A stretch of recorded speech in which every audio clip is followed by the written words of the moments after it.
If standing along the side of a highway watching cars go by is your idea of a good time, you'll just love the Indianapolis 500. True, they do go by very fast here, as fast as 195 miles an hour on occasion this year. The 500 is the Woodstock of mid-America. Here in the infield, you'll find the kids enjoying the grass, more than one variety. The 500 reminds me of a definition I once heard of the life of an airline pilot. Hours of boredom punctuated by moments of sheer terror. I'm Rita Braver. Any story by Charles Osgood is one of a kind, as is the story of Charles Osgood and his long career on the air.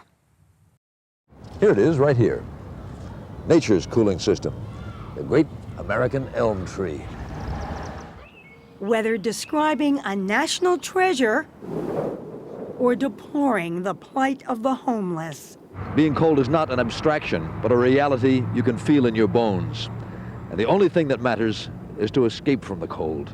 And now. You know what this is, of course. Charles Osgood says he wants us to take a closer look. Let's see if he's there. You rang? And maybe in some cases to be angry or amused or sort of shake your head about this crazy world. And by the way, it is a crazy world. Which helps explain how an economics major at Fordham University in the Bronx. Were the call letters the same when you were here? Yes, they were. Ended up at the campus radio station. I spent more time here than I did in classrooms or doing homework. He started as a classical music DJ in Washington, D.C., but at some point you moved to become a news reporter. What was the inspiration for that? There was a job that was available, and I knew how to get it. His first big-time news job was at ABC. Good morning, this is Charles Osgood, News Radio 88.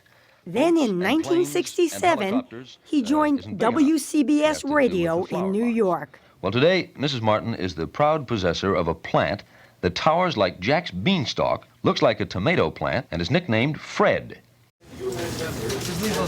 His distinctive style soon landed him a job at the CBS network. The Osgood File. This is Charles Osgood. And in 1971, he launched one of the longest-running features in radio history, what came to be known as the Osgood File. Edward R. Murrow sure knew how to use his voice on the radio.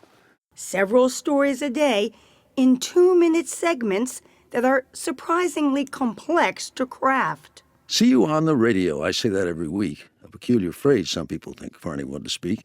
I've got a piece of mail or two up on my office shelf complaining that this sentence seems to contradict itself. Short words, short sentences, short paragraphs. There's nothing that can't be improved by making it shorter and better. When the idea of television was presented to you, was that exciting for you or foreboding? It scared me to death. It just about scared me to death. Good evening. Time's running out to get the hostage crisis. In fact, he says, the first time he anchored a broadcast, he got some constructive criticism from the legendary Mike Wallace. He said, you looked like you had gone into the room to empty the waste basket.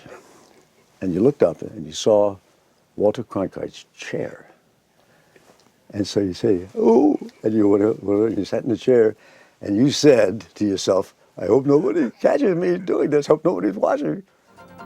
But soon he realized Good evening, I'm Charles Osgood. he just needed to be himself on camera. It takes two to tango, but more than two to make for any kind of peace in the Middle East. It's important that the audience be comfortable, and they won't be if you're not comfortable. In 1994, Charles Osgood took over Sunday morning from the venerable Charles Kuralt. Good morning. I'm Charles Osgood, and this is Sunday Morning. I know it sounds strange to me, too, but here we are. You've got to know that the audience came to not just accept you, but to really be very fond of you. What was that like as you started to realize that? Well, I think if you do something every week and if you show up in their homes, then they get to know you. You know, they're not even surprised when you knock on the door and say, may I come in? We have actors and artists not just politicians. In the 22 years since, Charles Osgood has taken us to Cuba, explored American architectural landmarks, even served up Thanksgiving dinner. Sunday mornings are filled with such things. We have In the process, helping Sunday Morning earn 3 recent Emmys for Outstanding Morning Program. Through it all, he's followed his own wise counsel. Before your working years are through, I hope whatever work you do makes you happy, makes you smile. You may be at it quite a while. The feeling is not half bad.